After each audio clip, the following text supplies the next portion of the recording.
Tell me, क्या मेरा audio video clear है? बहुत बढ़िया sir, this is my first class. वैसे नाम इन्होंने बड़ा ही अलग रखा हुआ है। नाम है इन्होंने रखा है, यूजर नेम इन्होंने रखा है महात्मा गांधी। चलिए तो मानकर चलता हूँ महात्मा गांधी यूजर नेम से, नाम से जो है वो जो व्यक्ति कह रहे हैं भाई वेलकम, आज आपकी फर्स्ट क्लास है। तो आइए हम स्टार्ट करते हैं।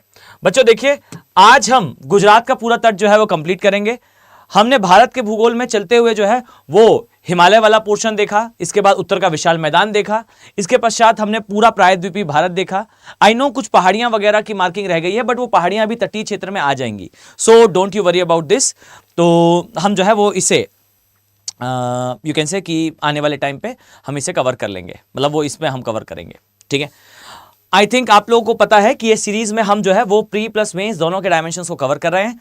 अगर आप इस क्लास के इस लेक्चर से रिलेटेड पीडीएफ को डाउनलोड करना चाहते हो तो this is the Telegram channel Abhinav Bohare geography, इस नाम से आपको टेलीग्राम चैनल मिल जाएगा, वहां से आप पीडीएफ डाउनलोड कर पाओगे। सेकंड है इज, अगर आप मुझसे कोई बात करना चाहते हैं, कोई चर्चा करना चाहते हो पढ़ाई से रिलेटेड या फिर कोर्स से रिलेटेड, तो आप लोग मुझे इस पर जो है वो मेल कर सकते हो, ठीक है। अब आ जाइए बच्चों, यहां से हम स्टार्ट करते हैं गुजरात का तट, ठीक है। So this one is Gujarat का तटीय मैदान, बोले तो बच्चों कोस्टल प्लेन ऑफ गुजरात या Gujarat coastal plain, Gujarat coastal plain, okay. अब देखो यार, सबसे पहली चीज तो यह है कि मैं इस चैप्टर में आपको सारी चीजें इसके बारे में बताने वाला हूं। मैं यहां पर डिस्कस करने वाला हूं यहां का भूगोल यानी कि यहां की ज्योग्राफी के बारे में, प्लस यहां की जियोपॉलिटिक्स के बारे में, ठीक। ये दोनों डिस्कशन होगा। देखो यार, थोड़ा सा याद करोगे तो आपको ध्यान आएगा कि एक डायग्राम हमने कुछ इस प्रकार से ड्रॉ करा था, ठीक है। आप लोग याद करेंगे तो ये राजस्थान वाले मैदान के परिप्रेक्ष्य में हमने ड्रॉ करा था, जहां मैंने आपको डिटेल में बताया था कि भाई इस स्थान पर कहीं पर अरावली पर्वत आता है। अरावली जो है वो राजस्थान के मैदान को दो पार्ट में डिवाइड करता है। इसका वेस्टर्न पार्ट मारुस्थली है अर्थात डेजर्टिफाइड एरिया है, इसका ईस्टर्न पार्ट मारवाड़ का पठार है।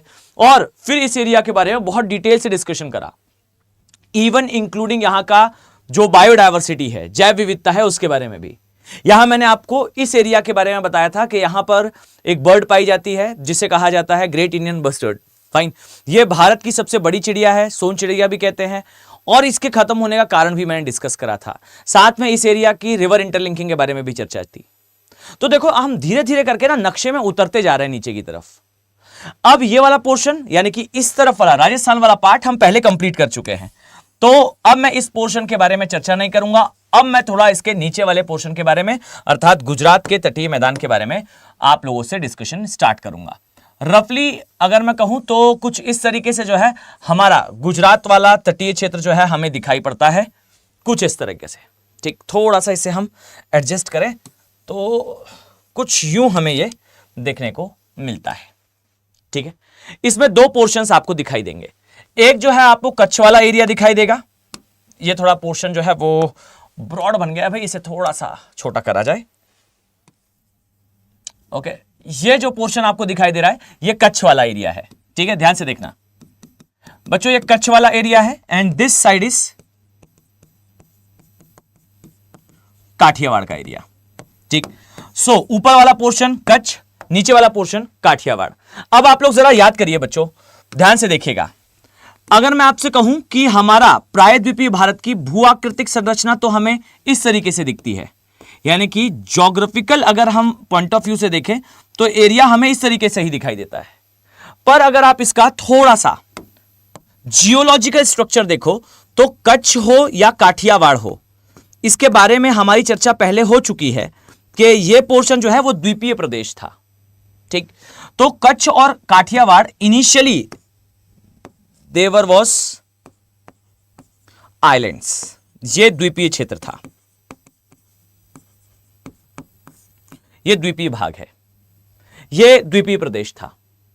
अब देखो यार, यहां सभी लोग ध्यान से देखना, मैं कुछ चीजें ड्रॉ कर रहा हूं कि कैसे जो है ये द्वीपीय क्षेत्र समय के साथ हमारे मेनलैंड से अटैच हो गया। इसके पीछे के दो रीजन है। क्या हो गया भाई सर बट ज्वाइन नहीं है, क्या ज्वाइन नहीं है सर क्या क्या पढ़ाई हो गई है? बच्चे हमने जो है वो पढ़ते हुए उत्तर का विशाल मैदान, हिमालय, ये वाला पोर्शन कर लिया है। आगे वाला पोर्शन हम करने वाले हैं। देखो मैं बहुत आराम से लेकिन बहुत डिटेलिंग के साथ चीजें अभी बताने वाला हूं, तो थोड़ा ध्यान से सुनना, ठीक? अदरवाइज ना बहुत जल्दी ही चीजें आपके ऊपर से निकल जाएंगी, ठीक है? थोड़ा ध्यान से देखना मैं क्या कह रहा हूं। देखो ये यूरेशियन प्लेट है, ये डायग्राम बनेगा आपकी कॉपीज में, ओके? और मैं देखता रहता हूं आप लोग जो है वो डायग्राम वगैरह सब शेयर करते हैं टेलीग्राम पे। मैं सभी का रिप्लाई तो करने का प्रयास करता हूं, बट आप भी जानते हैं उतना संभव नहीं हो पाता कई बार कि मैं सभी का एक एक व्यक्ति का डायग्राम जो है वो देखकर रिप्लाई कर सकूं, लेकिन मैं देख जरूर लेता हूं, ठीक? और उसमें कोई चेंजेस करने होते हैं तो I will let you know also. देखिए ये यूरेशियन प्लेट है। अब यहां देखिएगा ध्यान से, हमें कुछ इस तरीके से दिखाई देती है, ये अफ्रीकन प्लेट है, ठीक? इसी का पहले हम हिस्सा थे, ठीक? This side is African plate, ये अफ्रीकन प्लेट है। इस पर यहां आपको जो है वो अफ्रीका दिखाई दे पड़ता है। इससे क्या समझे आप? इससे आप ये समझे कि जो टेक्टोनिक प्लेट्स हैं, ये प्लेट्स बेसिकली कंबाइंड प्लेट होती है। मतलब एक प्लेट में आपको कॉन्टिनेंटल पार्ट भी दिखेगा और ओशनिक पार्ट भी दिखेगा, ठीक है? तो यहां आपको इस तरीके से ये कॉन्टिनेंटल पार्ट दिख रहा है। अब देखो यहां सभी लोग ध्यान से देखना, ये जो प्लेट यहां आपको दिखाई पड़ रही है, ये प्लेट है बच्चों इंडो ऑस्ट्रेलियन प्लेट। मतलब वो प्लेट जिस पर इंडिया और ऑस्ट्रेलिया दोनों सिचुएटेड है, ओके? इसमें यहां आपको दिखाई पड़ता है इस तरीके से हमारा प्रायद्वीपीय भारत, यानी कि पेनिनसुलर इंडिया। ये डायग्राम आपकी कॉपी पर प्लॉट होगा, ओके? सो दिस इज हमारा पेनिनसुलर इंडिया। अब जरा नोटिस करना, यहां पर आप पाओगे बिल्कुल किनारे पर, इंडो ऑस्ट्रेलियन प्लेट के बिल्कुल किनारे पर आपको कच्छ और काठियावाड़ दो आइलैंड्स दिखते हैं। यानी कि कच्छ और काठियावाड़ जो है वो इंडो ऑस्ट्रेलियन प्लेट का बिल्कुल मार्जिन वाला पार्ट है, एकदम तटीय वाला हिस्सा है, आखिर वाला हिस्सा है। अब इस बात को समझो कि ये यूरेशियन प्लेट है। Now I need your concentration. ये यूरेशियन प्लेट है, ये इंडो ऑस्ट्रेलियन प्लेट है, इंडो ऑस्ट्रेलियन प्लेट है, ये अफ्रीकन प्लेट है, और ये जो हिस्सा आपको दिख रहा है, यहां ध्यान दीजिए, ये वाला हिस्सा यहां आती है अरब की प्लेट, ठीक है? अब यहां काम की चीज है, ये डायग्राम हमने क्यों प्लॉट करा अब आप समझ जाओगे। ये है अरेबियन प्लेट, अरब की प्लेट।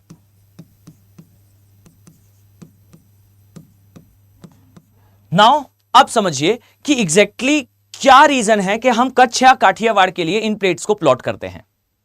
हमेशा याद रखना कि जब भी आपको किसी कॉन्टिनेंटल पार्ट में या फिर प्लेट टेक्टोनिक में नई प्लेट की डिस्कवरी दिखाई देती है, तो उसके पीछे का मेन रीजन यह होता है कि वहां पर कोई टेक्टोनिक एक्टिविटी हुई होगी, जिसके बाद हमें वो माइनर प्लेट की जानकारी मिली।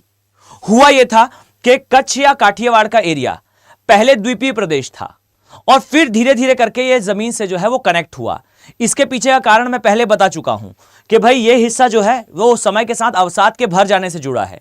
लेकिन इसका एक और रीजन है, और वो दूसरा रीजन इज ये अरब की प्लेट। याद रखिए कि अफ्रीकन प्लेट जो है बहुत स्लो बट यस मूवमेंट है, ये धीरे धीरे करके ऊपर उठ रही है। इसके कारण अरब की प्लेट जो है वो मूव करती है, और जब अरब की प्लेट मूव करती है तो हमारे कच्छ या काठियावाड़ के एरिया में जो है हमें अर्थक्वेक दिखाई देता है। और इसका सबसे जो बड़ा एग्जांपल है वो भुज का अर्थक्वेक है। जब भुज नामक एरिया में अर्थक्वेक आया था, then we used to realise कि ये जो आइलैंड्स हैं, ये जो एरिया है, यहां पर अर्थक्वेक आना इंडिकेशन है कि यहां कोई दूसरी प्लेट भी है। अरब की प्लेट एक्चुअली में प्रेजेंट है, यह हमें भुज के भूकंप के बाद कंफर्म हुआ था। अंदाज तो हमें पहले से था, बट यस कंफर्म तब हुआ जब अरब की प्लेट जो है वो मूव करी और ये यहां पर जो है इस एरिया में जो है हमें अर्थक्वेक देखने को मिला। सर मैं DIQ का इंग्लिश बैच में हूं, पर मैं आपकी क्लास सीरीज देख रहा हूं। अच्छा ओके, तो अब मुझे ज्योग्राफी ऑप्शन पढ़नी है, तो वीडियो कोर्स में आपका लेक्चर नहीं है, क्या करें सर? बच्चे अगर आप P2I बैच का हिस्सा हो तो भी आपको ऑप्शनल के बैच के लिए अलग आपको ज्वाइन करना पड़ेगा, ठीक है। मतलब वो P2I में वो इंक्लूडेड नहीं होता, प्रीलिम से लेकर इंटरव्यू तक का जो बैच है उसमें ऑप्शनल इंक्लूडेड नहीं होता, और ये सामान्य सी भी बात है क्योंकि हर एक स्टूडेंट का ऑप्शनल अलग होता है, ठीक है। तो देखिए भुज का भूकंप आया, चलिए वापस आते हैं।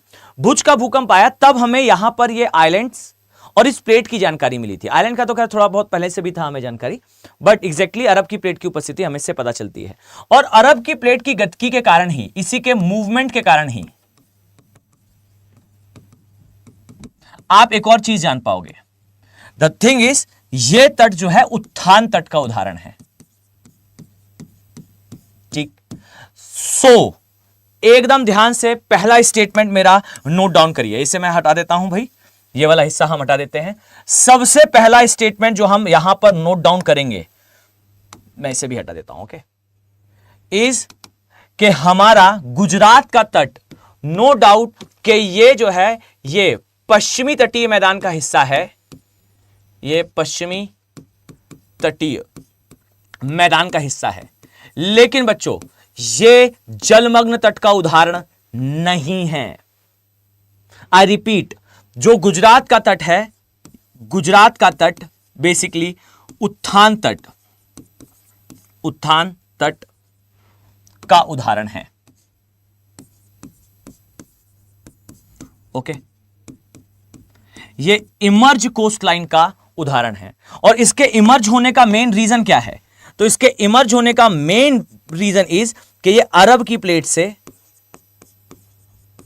अरब की जो प्लेट है इससे संलग्न है, ठीक। और इसकी गति के कारण जो है इसका उत्थान हुआ है, इसकी उत्थान की क्रिया जो है इस गतिकी के कारण हुई है। और आइए अब मैं इसका कुछ अप्लाइड पोर्शन आपको समझाता हूं, इसका कुछ उपयोग आपको समझाता हूं। देखो, सबसे पहली बात तो कच्छ के एरिया को, पूरा का पूरा जो कच्छ का एरिया है, this is called as white desert, इसे कहते हैं सफेद मरुस्थल। गुजरात के तट में आपको कच्छ दिखाई देगा, इसे कहते हैं सफेद मरुस्थल, व्हाइट डेजर्ट।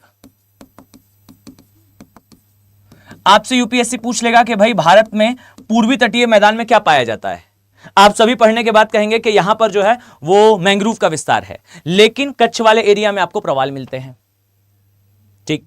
और साथ में भारत के सबसे ज्यादा प्रताड़ित प्रवाल, मतलब सबसे ज्यादा जिन प्रवालों की ब्लीचिंग हुई है, विरंजन हुआ है, सबसे अधिक प्रवाल विरंजन वाला एरिया, प्रवाल विरंजन का एरिया आपको जो है वो गुजरात में ही मिलेगा, कच्छ रण के आसपास ही मिलेगा।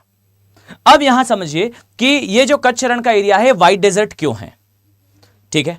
अब सब लोग ध्यान से सुनना, इसका मेन रीजन है कि प्रवाल कहां ग्रो होते हैं। लास्ट क्लास आपने देखी होगी तटीय मैदान की, मैंने बहुत crystal clear rock solid manner में बताया था कि why you want to visit Goa.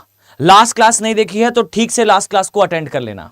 मैंने वहां बताया था आपको कि आप गोवा जाते हो बिकॉज गोवा जाने पर आसमान नीला है, सागर नीला है, सागर के अंदर प्रवाल रंगीन है और सागर का तट सफेद है। तो सफेद तट, नीला आसमान, नीला समुद्र, रंगीन प्रवाल, गोवा इज ऑन।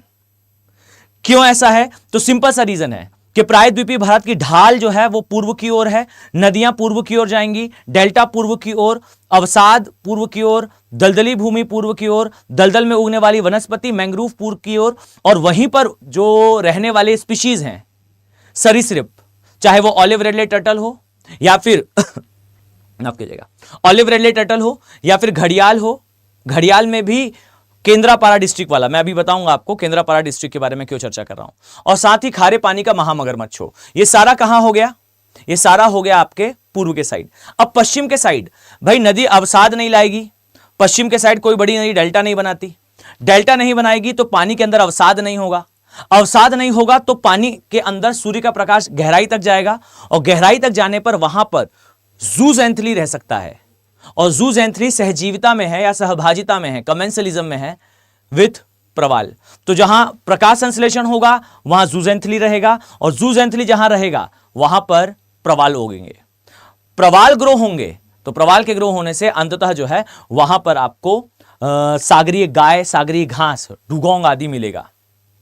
तो एक चीज परफेक्ट थी कि भाई हमारा जो पश्चिमी घाट वाला एरिया है यहां आपको प्योरली प्रवाल देखने को मिलते हैं, लेकिन कच्छ रण के एरिया में सबसे ज्यादा खत्म हुए प्रवाल हैं। उसका रीजन तो देखो ध्यान से। पहली चीज, ये एरिया पूरा का पूरा इस तरीके से आप देखो, ये पूरा का पूरा एरिया जो है ये कच्छ रण का एरिया है। जस्ट अ सेकेंड, मैं इसे जरा मेंशन कर दूं। ये कच्छ रण का एरिया, इसे दो पार्ट में डिवाइड करते हैं। ये ग्रेट रन ऑफ कच्छ है और इसी से सटा हुआ एक दूसरा है which is little run of Kutch. अब बच्चों ध्यान से सुनो, देखो ग्रेट रन या लिटिल रन ऑफ कच्छ में सफेद मरुस्थल क्यों हमें दिखता है? क्योंकि इनिशियली ये पूरा एरिया जो है वो जलमग्न था। मैंने पहले भी थोड़ा इसके बारे में डिस्कशन करा है, तो ध्यान से सुनना। ये पूरा एरिया पहले पानी के अंदर था, ठीक। बाद में टेक्टोनिक एक्टिविटी रफली अराउंड जिस समय भारत में सिकंदर आया था उस समय पर एक बड़ा भूकंप आया और उस भूकंप के परिणाम स्वरूप ये आइलैंड जो है वो बाहर आ गया। अब भाई ये जब पानी के अंदर था तो इस पर क्या उगे हुए थे? प्रवाल उगे हुए थे। अब प्रवाल धीरे धीरे करके जो है नष्ट हो गए। क्यों नष्ट हो गए? तो सिंपल सा कारण है भाई, पानी के हिस्सा बाहर आ गया।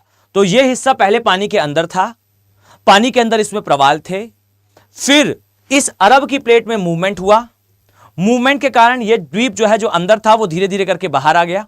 जब बाहर आ गया तो इसके प्रवालों की डेथ हो गई और डेथ होने के बाद इनके जो अस्थि पंजर थे, अर्थात ये एक्सोस्केलेटन एनिमल है और इसका जो स्केलेटन है यानी कि इसकी जो अस्थियां हैं, ये समय के साथ जो है वो वेदरिंग और इरोजन के कारण, अर्थात अपर्दन और अपक्षय के कारण ये जो है वो मिट्टी में मिल गई और ये रेत में जो है वो घुलकर उसमें डिसॉल्व होकर उसके रंग को सफेद कर देती है। यानी कच्छ रण का area is a white desert, not because of उसका सॉल्ट। ये उसके नमक के कारण सफेद मरुस्थल नहीं है बच्चों, ये सफेद मरुस्थल है क्योंकि यहां पर पहले प्रवाल थे। सो ये है great run of Kutch, great run of Kutch, ये है little run of Kutch, little run of Kutch, ठीक। तो ये दोनों आपको यहां पर दिखाई पड़ता है।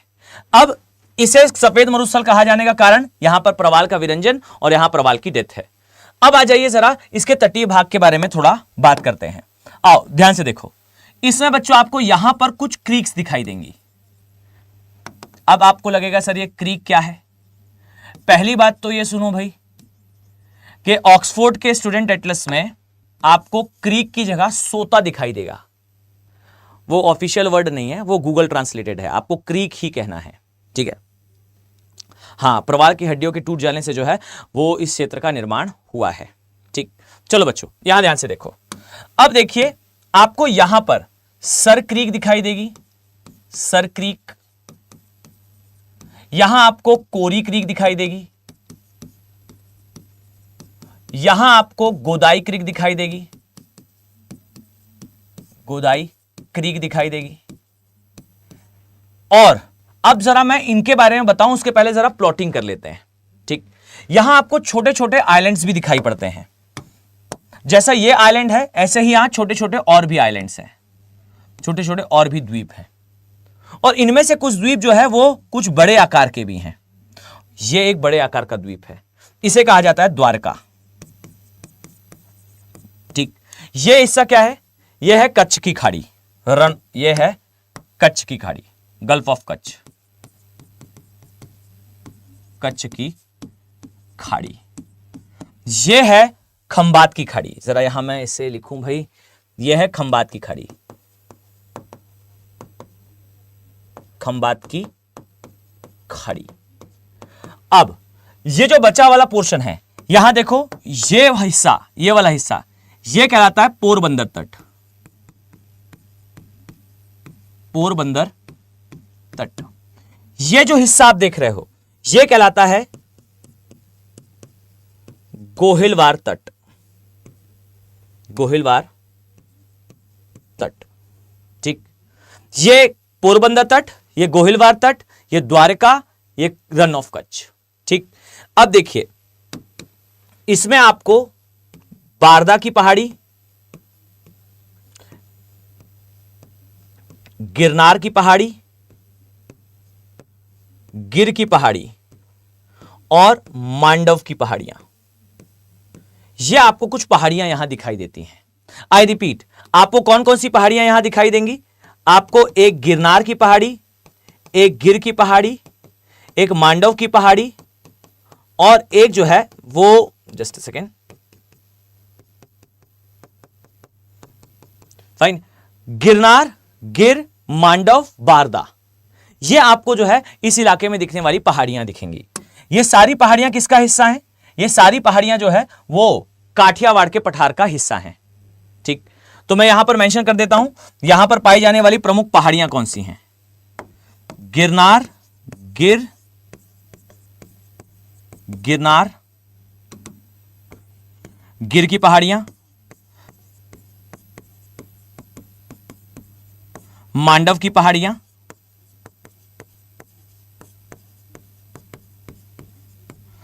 और इज बारदा की पहाड़ियां।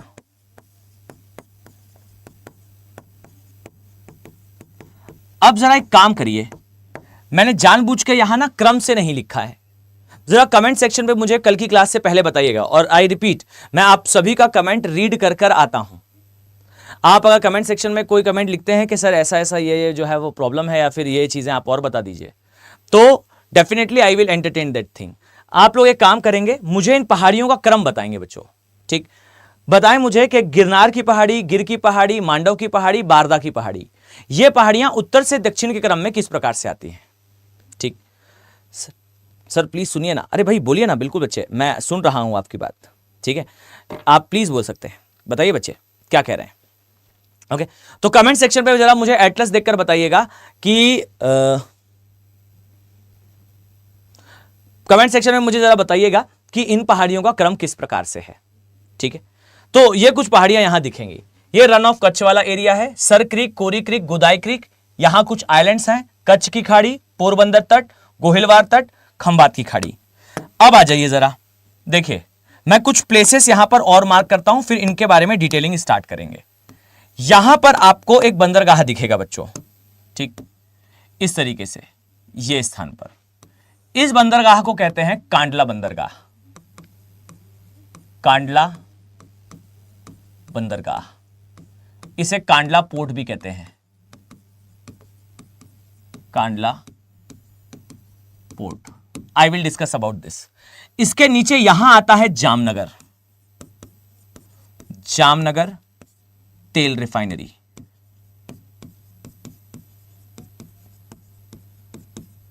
यहां पर आता है आनंद, ऊपर थोड़ा, यह है आनंद। आनंद है जहां से अमूल निकला है। What is Amul? AMUL, Anand milk union limited. ठीक, ये जामनगर ऑयल रिफाइनरी, ये आनंद है। जस्ट सेकेंड, ये अंकलेश्वर है। यहां आपको सूरत दिखाई देगा, ये सूरत है। ये भरूच है और ये दमन है। स्पेस नहीं है, यहां दमन है। ओके, यहां दमन है, यहां दीव है। मैं एक अलग स्पेस में यहां पर बनाकर दिखा देता हूं आपको। देखो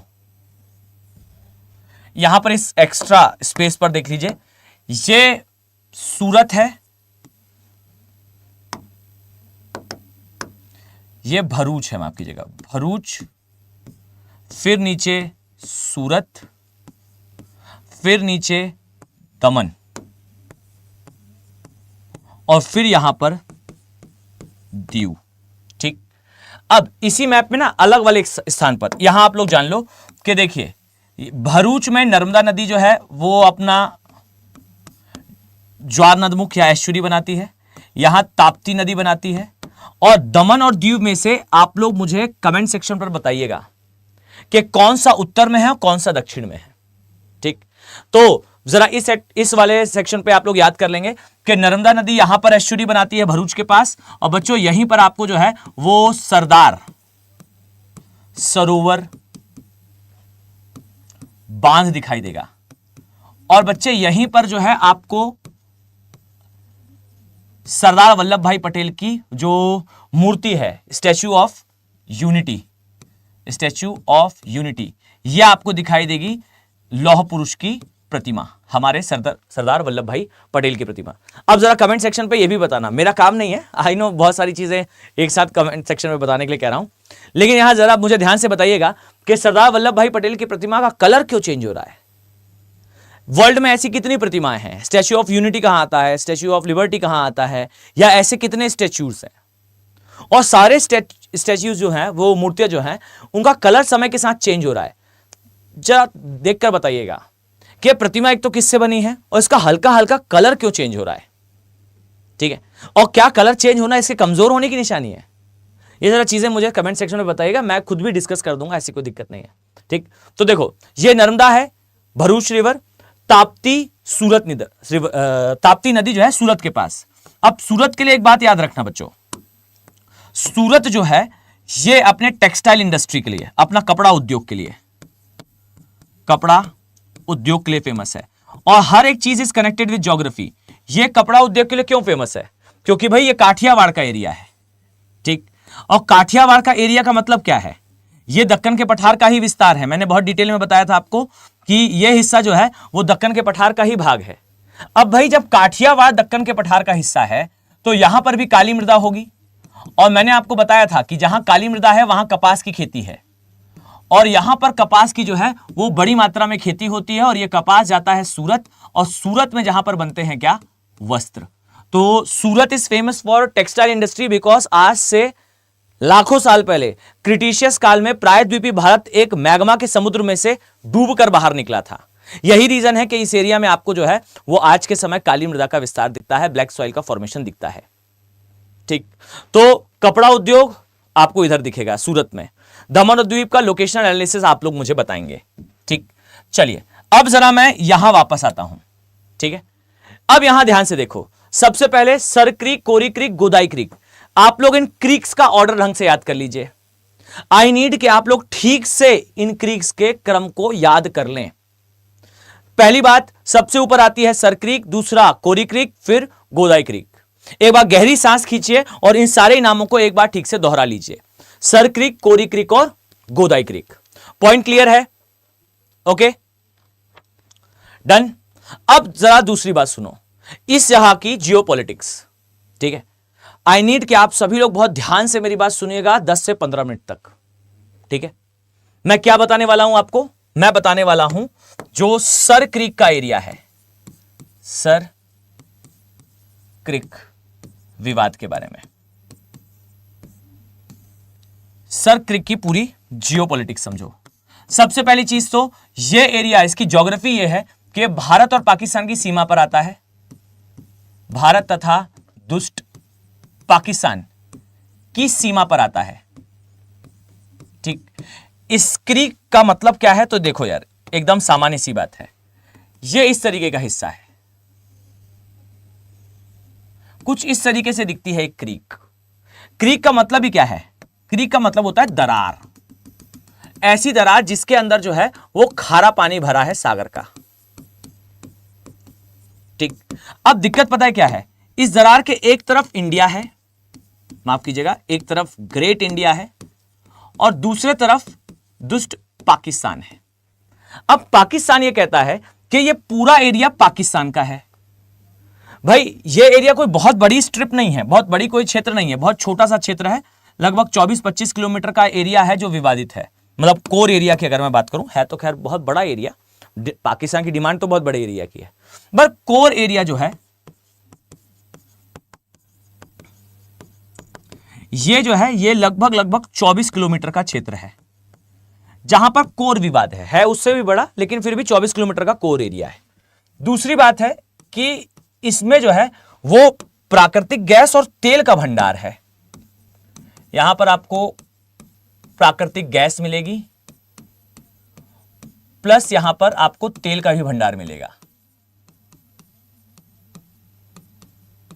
ठीक, अब एक और बात है, यहां पर मत्स्य जीवों का भी, खासकर मछलियों का भी हॉटस्पॉट है। ठीक, अब इस विवाद को समझो ध्यान से। पहले तो इसे अपनी कॉपी पर नोट डाउन कर लो कि सर क्रिक, कोरी क्रिक, गोदाई क्रिक आपको यहां दिखाई देती है और स्रक क्रिक वाला जो एरिया है वो विवाद से घिरा हुआ है। अब इसका कारण समझो, इसका कारण क्या है? तो स्पष्ट अगर मैं कहूं बच्चों, तो रियलिटी यह है कि पाकिस्तान कहता है कि पूरा सर क्रिक जो है वो पाकिस्तान का है। अब इंडिया सेज लॉजिक क्या है? अब देखना पाकिस्तान क्या लॉजिक देता है। पाकिस्तान का कहना है शुरुआत से, एकदम स्टार्टिंग से, कि भाई भारत और पाकिस्तान के विभाजन के समय एक जो है वो करप्शन हुआ है। ये पाकिस्तान का कहना है। क्या करप्शन हुआ है? अब इसको जानने के लिए थोड़ा सा आपको बैकग्राउंड पता होना चाहिए। जब भी कभी किसी महाद्वीप का या महासागर का विभाजन करा जाता है तो देखो, एक होता है लॉ ऑफ सी और एक होता है law of continent. Law of sea क्या कहता है? लॉ ऑफ सी कहता है भाई कि अगर दो देश हैं ये और ये, तो इनके बीच में जो समुद्री भाग है वो आधा आधा आप दोनों बांट लें, अगर ये दोनों देश एकदम पास पास हैं। अब अगर इसके एरिया में कोई द्वीप आता है तो वो इसका होगा और इसके एरिया में आता है तो वो इस देश का होगा। ठीक, बाकी अगर दूर दूर है तो फिर 200 नॉटिकल का रूल फॉलो कर लिया। और लॉ ऑफ कॉन्टिनेंट कहता है कि देखिए, अगर ये एक भूमि है, ध्यान से सुनना, ये एक भूमि है, इसके एक भाग में पठार है, एक भाग में मैदान है, तो अगर आपको यहां देश का निर्माण करना है तो आप ऐसे निर्माण करिए कि एक देश को एक समान स्थान मिले। मतलब मान लीजिए आप किसी देश को दे रहे हैं तो आप पठारी पठारी भाग एक देश को दे दो, मैदानी मैदानी भाग एक देश को दे दो। ठीक, क्यों ऐसा कर लो? क्योंकि ऐसा करने पर ना आसानी होगी उस देश को विकास करने में। बाई चांस इसे पठारी भाग मिला तो भाई यहां अगर उसे सिंचाई की सुविधा बढ़ानी है, फाइन, अगर उसे यहां पर सिंचाई की सुविधा बढ़ानी है तो भाई वो आसानी से यहां पर तालाब वगैरह का निर्माण करके, अधोसंरचना का एक प्रकार से निर्माण करके डेवलपमेंट कर पाएगा। मैदानी भाग है तो एक समान प्रकार की स्थलाकृति होने के कारण, एक समान प्रकार का भू आकृति होने के कारण वो आसानी से जो है वो इंफ्रास्ट्रक्चर डेवलपमेंट कर पाएगा। कुल मिला के एक समान जमीन होने पर विकास करना थोड़ा आसान होगा। ये लॉ ऑफ कॉन्टिनेंट के बहुत सारे रूल्स हैं। अब पता है हुआ क्या था? हुआ यह था कि जब भारत और पाकिस्तान का विभाजन हो रहा था तो उस समय पर जो सिंध वाला एरिया था, ये जो एरिया आपको दिख रहा है, ये पहले जूनागढ़ के पास आता था। ठीक है, ये जूनागढ़ के पास आने वाला एरिया था। तो भाई सिंध दे दिया गया था पाकिस्तान को, जो था मैदानी भाग। उसी से कनेक्टेड ये जो हिस्सा था ये था पठारीय भाग। तो मैदानी भाग नो डाउट गया पाकिस्तान के साइड और पठारीय भाग आया भारत के साइड। अब पता है पाकिस्तान का क्या कहना है? पाकिस्तान का कहना है कि देखो गलती हो गई थी, यहां पर ना लॉ ऑफ कॉन्टिनेंट नहीं चलना था। विभाजन अगर आपको करना था, अगर आपने लॉ ऑफ कॉन्टिनेंट लगाया है तो उस अकॉर्डिंगली तो सिद्ध जो है वो पाकिस्तान का और पठारीय भाग भारत का था। प्रायद्वीप भारत का था तो ये वाला पोर्शन भी भारत का था। अब इस बात को जरा समझना कि पाकिस्तान का कहना था कुछ वर्षों के पश्चात, आजादी के कुछ वर्षों के पश्चात, कि डियर ये तो पूरा कच्छ हमारा होना चाहिए था, ये पूरा एरिया पाकिस्तान का होना चाहिए था। क्यों होना चाहिए था? तो पाकिस्तान का यहां लॉजिक था कि भाई लॉ ऑफ कॉन्टिनेंट के बजाय लॉ ऑफ सी लग जाता। क्यों लॉ ऑफ सी लग जाता? क्योंकि कच्छ और काठियावाड़ तो पहले द्वीप ही थे। अब कच्छ और काठियावाड़ चूंकि पहले द्वीप थे तो लॉ ऑफ ओशन लगाते या लॉ ऑफ सी लगाते तो इन दोनों क्षेत्रों को माना जाता द्वीप, माफ कीजिएगा, इन दोनों क्षेत्रों को माना जाता द्वीप। और अगर इन्हें द्वीप माना जाता तो डियर ये द्वीप जो है वो पाकिस्तान को मिलता, एक द्वीप जो है वो इंडिया को मिलता। ये पाकिस्तान ने कहीं कहा नहीं, बट ये पाकिस्तान की स्पिरिट थी, ये पाकिस्तान का सोचना था। और ये सोचना जो है वो बार बार अनेकों क्षेत्रों में इंटरनेशनल जो प्लेटफॉर्म्स होते हैं, अंतर्राष्ट्रीय सम्मेलन होते हैं, वहां पर जो पाकिस्तान के थिंक टैंक थे वो इसे दोहराया करते थे। ऑफिशियली भले ही पाकिस्तान जो है इस लॉजिक को रेज ना करे, लेकिन इंटरनली पाकिस्तान इसी लॉजिक पर वर्क करता था कि यार देखो यहां पर जो विभाजन करा गया उसके पीछे जो है वो एक सिंपल सा रूल लगाया गया, law of continent, law of sea का, लॉ ऑफ कॉन्टिनेंट के अकॉर्डिंगली कहा गया कि भाई मैदानी भाग अगर पाकिस्तान को मिल रहा है तो पठारीय भाग भारत को मिलना चाहिए। ये जो है ये पाकिस्तान की कहीं ना कहीं इंटरनल जो मेंटालिटी थी वो थी। अब पाकिस्तान सोचता था कि यार अगर इसे द्वीप की तरह देखा जाता, ये माना जाता कि कच्छ का जो एरिया है और काठियावाड़ का जो एरिया है ये अभी अभी जमीन से जुड़े हैं, पर पहले तो ये जो है वो आइलैंड ही थे। तो लॉ ऑफ सी लगता तो मजा आ जाता, लॉ ऑफ सी लगता तो पाकिस्तान को पूरा कच्छ का एरिया मिलता। ऐसा होता नहीं, ये पाकिस्तान को भी पता है, but Pakistan used to think like that, मतलब वो इस तरीके से सोच रहा था। अब देखो इस पे इंडिया का क्या कहना था। इंडिया का कहना था कि भाई एक बात बताइए, अगर आप ये कह रहे हो कि कच्छ और काठियावाड़ आज जमीन से जुड़े हैं और ये हिस्से पर आइलैंड का रूल लग के आधा पाकिस्तान को मिलना था, तो इस हिसाब से तो India was part of Africa. तो एक काम करो, अफ्रीका का जो सोमालिया, इथोपिया, इरिट्रिया, जिबूती वाला एरिया है पूरा इंडिया को दे दीजिए। क्यों इंडिया को दे दीजिए? क्योंकि इंडिया पहले तो उसी का पार्ट था, तो हमारा ही तट था वो हिस्सा, तो क्यों नहीं उस एरिया को जो है वो अलग करके भारत का भाग बना दीजिए। अगर वर्ल्ड इसी लॉजिक पर काम करेगा कि भाई हम पहले उसका हिस्सा थे तो वो वाला हिस्सा जो है वो हमसे बिलोंग करता है, फिर इस तरीके से लॉजिक अगर सेटल करना है तो India was part of Africa.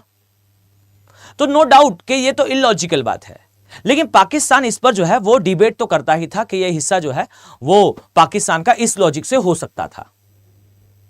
अब यहां समझना बात को ध्यान से, पाकिस्तान ने कहा कोई बात नहीं, ध्यान से सुनिएगा, एकदम ध्यान से ना। पाकिस्तान ने कहा कोई बात नहीं, ये वाला हिस्सा इंडिया का है तो कम से कम हमें ये वाला हिस्सा ही दे दीजिए। जो सर क्रीक का एरिया है ये तो काफी छोटा सा है, क्यों नहीं सर क्रीक का एरिया पाकिस्तान को दे दिया जाए। अब ना यहां पर एक क्वेश्चन बनता है, सब लोग ध्यान से सुनना, मतलब मेरी बात को बिल्कुल ध्यान से सुनिएगा। यहां ना एक क्वेश्चन बनता है, क्वेश्चन ये बनता है कि डोंट यू थिंक दैट, क्या आपको नहीं लगता कि कंट्री लाइक इंडिया, एक भारत जैसा देश जिसके पास पर्याप्त संसाधन है, ठीक, हम बड़े भी हैं आकार में पाकिस्तान से, तो क्यों नहीं हम थोड़ी उदारता दिखाते। अब यहां ध्यान से सुनना, ठीक है, क्यों नहीं हम थोड़ी उदारता दिखाते। और उदारता दिखाते हुए बात कितनी सी है, इस छोटे से 24 किलोमीटर के स्ट्रिप की, यह स्ट्रिप पाकिस्तान को दे दें। क्या हमने ऐसा नहीं करा है? हमने ऐसा बिल्कुल करा है। हमने बांग्लादेश को अपने कई एनक्लेव दे दिए हैं। भूमि सुधार के बाद जो है हमने अपने कई एनक्लेव जो है, वो एनक्लेव का मतलब होता है हमारे कुछ क्षेत्र जो बांग्लादेश के सीमा के अंदर आते हैं, ठीक है, मैं डिस्कस करूंगा आगे, डोंट वरी। तो हम वो हिस्से जो है वो हमने बांग्लादेश को दे दिए ताकि हमारे बांग्लादेश के साथ रिश्ते सुधर सके। तो आपको नहीं लगता कि कंट्री लाइक इंडिया जो बांग्लादेश के लिए ये कर सकता है, हमारी सबसे बड़ी समस्या क्या है? हमारी सबसे बड़ी समस्या पाकिस्तान है। हमें इतना ज्यादा आर्मोररी आर्टिलरी हमारी सीमाओं के पास मेंटेन क्यों करना पड़ता है? उसका कारण है पाकिस्तान क्रॉस बॉर्डर टेररिज्म जो है वो भारत के अगेंस्ट स्पॉन्सर करता है। तो भाई अगर इतना सा करके कि ये 24 किलोमीटर का एरिया या सर क्रीक का एरिया पाकिस्तान को दे दिया जाए और उससे अगर भारत और पाकिस्तान की मित्रता हो सकती है तो ये कितनी अच्छी बात है। अगर आपसे यूपीएससी ये पूछे तो आपका क्या उत्तर होगा? बात तो लॉजिकल है और ऐसा भी नहीं है। और इवन यहां तक कहा जाता है कि भारत जो है वो संसाधनों के लिए कितना लालची है कि भाई वहां प्राकृतिक गैस मिलती है और तेल मिलता है या मछलियां पाई जाती हैं, इनके लिए जो है वो इतना सा एरिया पाकिस्तान के विरुद्ध छोड़ने के लिए तैयार नहीं है। तो यहां इस बात को समझिए कि बात ना ही प्राकृतिक गैस, ना ही तेल और ना ही मछलियों की है, बात यहां पर दावे की है। कैसा? तो अब यहां ध्यान से सुनना, इसे कहा जाता है जियोपॉलिटिक्स का is golden rule, golden rule of भू राजनीति, ठीक। ये एक्चुअली में पाकिस्तान ने सीखा है चाइना से। चाइना का एक टैक्टिक्स है जिसे कहा जाता है सलामी टैक्टिक्स, एक रणनीति है जिसे कहा जाता है सलामी टैक्टिक्स। कैसे? तो अब इस बात को समझना, सभी लोग एकदम ध्यान से सुनिएगा, ओके, मेरी बात एकदम ध्यानपूर्वक। सच बात तो यह है कि पाकिस्तान जो है वो सर क्रीक मांग रहा है। ये सर क्रीक किस लॉजिक से मांग रहा है? पाकिस्तान का कहना है कि देखो भाई, होता तो पूरा कच्छ रण हमारा मतलब पाकिस्तान का, अब आप कच्छ रण नहीं दे रहे हो तो आप इतना सा एरिया सर क्रीक दे दो। ध्यान से सुनिएगा। पाकिस्तान का कहना है कि देखो भाई, विभाजन के समय जो है हमारे साथ गलत हुआ, हमने जो है उस समय रेज नहीं करा, बट कहीं ना कहीं फीलिंग यही है कि कच्छ और काठियावाड़ को द्वीप की तरह ट्रीट करना था, जबकि ऐसा होता नहीं है। ओके, मतलब वो मेंटेलिटी फाइन, इन्हें द्वीप की तरह ट्रीट करना था, और द्वीप की तरह ट्रीट करते तो ये पाकिस्तान को मिलता। अब पाकिस्तान का कहना है कि चलो कोई बात नहीं, नहीं मिला ना, तो आप कम से कम हमें सर क्रीक दे दो। अब इस बात को समझिए, अगर भारत ने सर क्रीक का एरिया पाकिस्तान को दिया तो इससे क्या सिद्ध होगा? आप इस बात को समझो कि मैंने आपसे कहा कि बच्चे, अगर आपने इस मोबाइल की चोरी, ये एक मोबाइल है, अगर आपने इस मोबाइल की चोरी नहीं की है तो चलिए मेरे साथ पुलिस के पास और हम इसकी जो है वो पड़ताल करते हैं। पर अगर आपने चोरी की थी तो यहां पेपर पर जो है वो सॉरी लिख दीजिए, 4 लाइनें लिखिए इस बारे में कि आपसे जो है वो गलती हो गई, आप अगली बार जो है वो मोबाइल नहीं चुराएंगे, और ये पेपर लिखकर मुझे दे दीजिए और घर चले जाइए। अब आपने 10 मिनट सोचा कि यार देखो, ये व्यक्ति तो झूठा आरोप लगा रहा है, पर अगर मैंने अभी मान लिया कि मैंने चोरी की थी तो चुपचाप घर जाने मिल जाएगा, तो क्यों ना बात को यहां खत्म करा जाए। तत्काल जो है एक पेपर में लिख दिया जाए कि भाई मुझसे जो है गलती हो गई, मैंने पहले चोरी किया था, अब जो है मैं वापस कर रहा हूं और अब मैं निकलता हूं। अब जैसे ही आप ये बात लिखोगे ना पेपर में बच्चे कि जी हां मुझसे गलती हो गई, मैंने मोबाइल चुराया था, अब नहीं चुराऊंगा और अब मैं जा रहा हूं, ये आपसे मैं लिखा हुआ लूंगा और लेने के बाद मैं आपको पकड़ूंगा और लेकर जाऊंगा कोर्ट, और कोर्ट में दिखाऊंगा कि देखिए इस व्यक्ति ने लिख कर दिया है कि मैंने ये चोरी की थी। मेक इट श्योर कि अगर भारत पाकिस्तान से रिश्ते सुधारने के लिए सर्क्रिक वाला एरिया पाकिस्तान की डिमांड पर पाकिस्तान को दे दे, तो ये एक अनटोल्ड, ये बिना कहा हुआ या एक साइलेंट समर्थन होगा इस बात का कि देखो भाई, भारत ने एरिया दे क्यों दिया? भारत ने ये एरिया इसलिए दे दिया क्योंकि था तो पूरा पाकिस्तान का ही। भारत भी जानता है कि उस समय नहीं मिला था पाकिस्तान को, क्योंकि उस समय लॉजिक्स नहीं बैठे, लेकिन भारत भी कहीं ना कहीं जानता है कि लॉ ऑफ सी लगता तो ये एरिया पाकिस्तान का होता। मेक इट श्योर कि ये जो है वो माइन्यूट थिंग्स है, बट अगर हमने ये एक्ट, ये तरीका रिप्रेजेंट करा कि ठीक है पाकिस्तान, आप कह रहे हो कि आपको सरक्रीक चाहिए, सरक्रीक ले लो, तो पाकिस्तान लॉजिक दोहराएगा कि देखिए भारत ने एरिया क्यों दे दिया, भारत ने एरिया इसलिए दे दिया क्योंकि ये पूरा एरिया ही पाकिस्तान को मिलता, पर नहीं मिल पाया इसलिए ये दे दिया। राइट? सो हमेशा याद रखिएगा कि कुछ टैक्टिक्स होती हैं, कुछ तरीके होते हैं जियोपॉलिटिक्स में, जिसमें देश जो है वो दूसरे देश का छोटा सा हिस्सा मांगकर अपनी बड़ी मांग को जस्टिफाई करते हैं। ये एनक्रोचमेंट, अतिक्रमण भी करने के लिए उपयोग होता है, जो चाइना यूज करता है कई देशों के विरुद्ध। ये सलामी टैक्टिक्स कहलाता है, या आप इंटरनेशनल रिलेशन में पढ़ोगे। जिन बच्चों का ऑप्शनल होगा वो इसे पूरी सलामी टैक्टिक्स को वर्ल्ड के लेवल पर पढ़ोगे।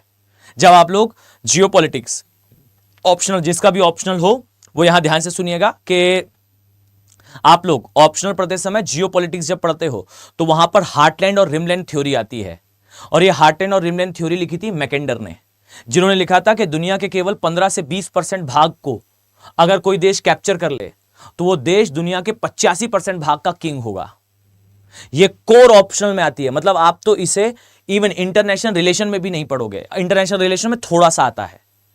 कोर हार्टलैंड और रिमलैंड थ्योरी जो लिखी थी मैकेंडर ने, मैकेंडर्स हार्टलैंड एंड रिमलैंड थ्योरी, उसमें आता है कि दुनिया के केवल 15 से 20% भाग में ही कोई देश अगर कब्जा कर ले तो वो देश जो है वो वर्ल्ड के रिमेनिंग 80-85% एरिया पर अपने आप रूल करेगा, ऑन इट्स ओन वो जो है वो रूल करेगा।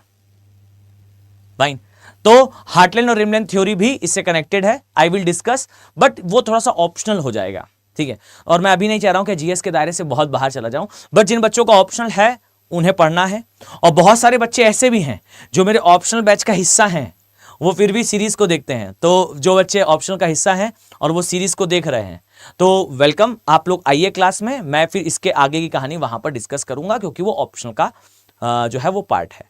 तो इसलिए याद रखना कि सर क्रीक वाला एरिया मत्स्य जीवों का हॉटस्पॉट भी है, तेल का एरिया भी है, मत्स्य जो जीव है एज आई सेड कि यहां पाए जाते हैं। पर भारत ये इसलिए पाकिस्तान को नहीं दे रहा क्योंकि अगर हम इसे एक्सेप्ट करते हैं तो फिर ये इनडायरेक्टली उस डिमांड को या उस कथन को सपोर्ट करना कहलाएगा, जो कथन ये कहता है कि कच्छ रण का एरिया जो है वो पाकिस्तान से बिलोंग करता है। ठीक है, डन। चलिए अब थोड़ा सा और आगे बढ़ते हैं। आगे जाने पर आपको कच्छ रण के एरिया से आगे जाने पर आपको यहां पर बच्चों कुछ आइलैंड्स मिलेंगे। ठीक, ये आइलैंड्स कौन से हैं, ये द्वीप कौन से हैं? इन द्वीपों को कहा जाता है कच्छ संबद्ध द्वीप। कच्छ से आसपास के एरिया में छोटे छोटे आइलैंड्स दिखाई देते हैं।